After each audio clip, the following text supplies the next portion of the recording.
இப்போ நம்ம ஒரு அக்கௌண்ட் எப்படி ரெஜிஸ்டர் பண்ணுறது, நம்ம ஆப்பை டவுன்லோட் பண்ணி முடித்த பிறகு ஒரு அக்கௌண்ட் எப்படி ஓப்பன் பண்ணுறது, ரெஜிஸ்டர் பண்ணுறதுன்னு பார்க்க போகிறோம். இதில் பார்த்தீங்கன்னா இதை ஃபஸ்ட்டு இந்த டேர்ம்ஸ் அண்ட் சர்வீஸ் இதை வந்து அக்செப்ட் கொடுத்துருங்க. இப்போ உங்களுக்கு என்ன லாங்குவேஜ் வேணுமோ அதை நீங்கள் செலக்ட் பண்ணிடலாம். இப்போ நான் இங்கிலீஷ் தமிழ் எல்லாம் நிறைய லாங்குவேஜ் இருக்குது. கொடுத்துட்டு நெக்ஸ்ட்டு கொடுங்க. கொடுத்துட்டு இந்த பர்மிஷன் இது கேட்கும், இதுக்கெல்லாம் அலவ் ஒயில் யூஸிங் அலவ் கொடுத்துருங்க. இதில் உங்கள் ஃபோன் நம்பர் கொடுங்க.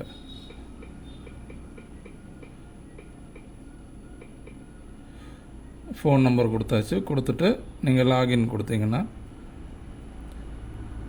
இது நீங்கள் புது கனெக்ஷனாக இருக்கனால உங்களுக்கு உங்கள் பேர் எல்லாமே கேட்கும்.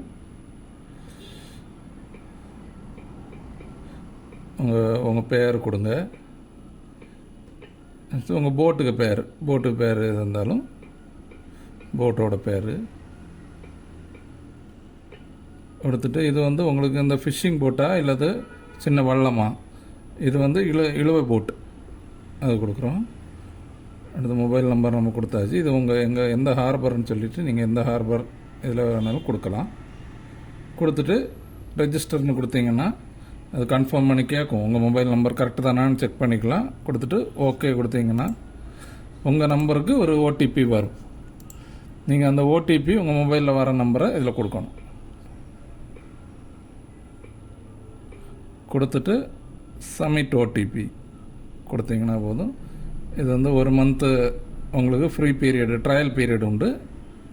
அதுக்கு கேட்கும், எக்ஸ்பைரி டேட் கொடுக்கும். ஓகே கொடுத்தீங்கன்னா இதில் வந்து உங்கள் ஜிபிஎஸ் இருந்தால், ஒரு ப்ளூடூத் ஜிபிஎஸ் இருந்தால் அதை செலக்ட் பண்ணலாம். இல்லைன்னா நீங்கள் கேன்சல் கொடுத்துருங்க. இதுலையும் கேன்சல். இதில் பார்த்தீங்கன்னா உங்களுக்கு வந்துடும். இதுதான் ரெஜிஸ்ட்ரேஷனுக்குள்ளது, இவ்வளோதான்.